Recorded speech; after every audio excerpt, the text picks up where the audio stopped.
Il y a de cela quelques jours déjà, je causais avec un homme de Dieu qui était même à Char de Feu. Et à Char de Feu, Dieu l'avait puissamment utilisé. Alors, il va me poser la question de savoir, prophète, je ne comprends pas. À Char de Feu, quand j'étais à Char de Feu, je faisais les choses, je prophétisais. Et puis, il y avait tellement de choses qui se passaient pour la gloire de Dieu. Mais je ne comprends pas, depuis que je suis revenu dans mon ministère, les choses sont compliquées. Les choses sont déjà compliquées, difficiles. Je ne vois même plus, je ne sais même pas ce qui se passe. Et je lui ai dit ceci, homme de Dieu, serviteur de Dieu, c'est le peuple que tu as qui ne croit pas en toi. C'est comme ça qu'il y a beaucoup de serviteurs de Dieu qui remettent leur appel en question. Parce qu'ils se posent la question de savoir. Mais je dis, c'est quoi même le problème? Je suis allé dans tel endroit, j'ai prêché, j'ai prophétisé. Beaucoup de bonnes choses se sont passées. Mais pourquoi maintenant je ne parviens plus à faire ceci? Je ne parviens plus à faire cela. Quand le peuple ne célèbre pas ce que tu as, ne célèbre pas ce que tu portes, l'onction que tu portes ne se manifestera pas. Écoutez-moi bien, l'onction c'est une entité. Lorsqu'elle est méprisée, elle n'agira pas. Lorsqu'elle est méprisée, elle ne se manifestera pas. Beaucoup de personnes, pour la plupart des cas, peuvent venir à l'église, mais s'ils ne croient pas en l'homme de Dieu qui est devant, même si ta maladie est à l'article de la mort, tu vas mourir.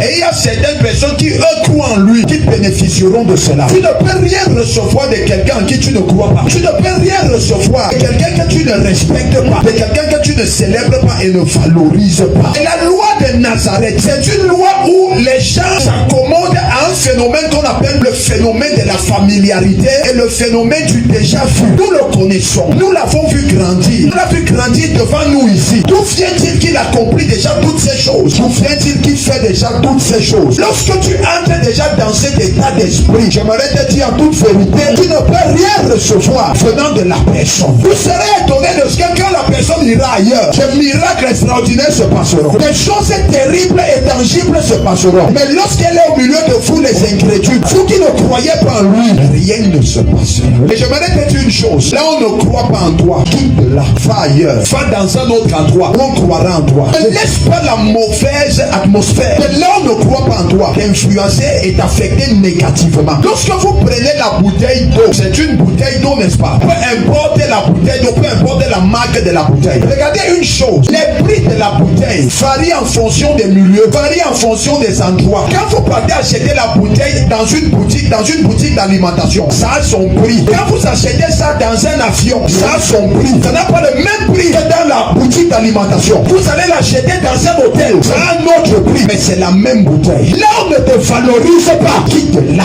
Là on ne te respecte pas, quitte là. Là on ne te prend pas en considération, quitte là. Au sein de certaines personnes, tu peux ne pas avoir de la valeur, mais il y a des gens qui prient, ne serait-ce que pour te voir. Il y a des gens qui prient, ne serait-ce que pour te rencontrer. Il y a des gens qui prient pour avoir une minute avec toi. Quand les gens tombent déjà dans le piège de la familiarité, tu cesses d'être une source de bénédiction pour eux. Tu cesses d'être une source de transmission pour eux. Et pour la plupart des cas, c'est un piège qu'on retrouve dans les églises. Nous voyons le prophète, nous le connaissons, nous sommes habitués avec sa façon de faire. Quand tu tombes déjà dans ce piège, c'est fini. Tu cesses d'être une bénédiction pour toi. Et si longtemps que tu tomberas dans le piège de la familiarité, je connais sa manière de prêcher, je connais sa manière de prophétiser. Je te dis la vérité, Dieu ne te bénira plus par moi. Lorsque tu cesseras de me voir et de me regarder comme un homme sacré, Dieu ne te bénira plus. Je dis et je répète, Dieu ne te bénira plus. Tous les jours devant Dieu ne sont pas pareils. Je peux venir avec un même message, mais l'esprit est différent. Je peux venir avec un même message, mais la manifestation est différente. Ne tombe pas dans le piège de la familiarité. C'est une erreur. C'est une erreur. Beaucoup d'entre vous ici, vous êtes habitués au don de Dieu. Il prophétise. On est habitué à voir ça. Et ça fait que maintenant, par des moments, lorsque le don de Dieu se manifeste, il y a de maigres acclamations dans la salle. Le don de Dieu, on ne s'habitue pas à ça. Vous devez regarder le don de Dieu comme étant quelque chose de sacré, comme étant quelque chose que vous n'avez jamais vu. Et s'il y a des gens qui diront, nous sommes déjà habitués à dire amen, ça a changé quoi? Il y a eu un jour où Dieu s'est souvenu de Anne. Elle a prié pendant longtemps. Elle allait dans le temps. Elle a prié pendant longtemps. Et il y a eu un jour où tu as dit ce jour c'est ton jour. Je me lève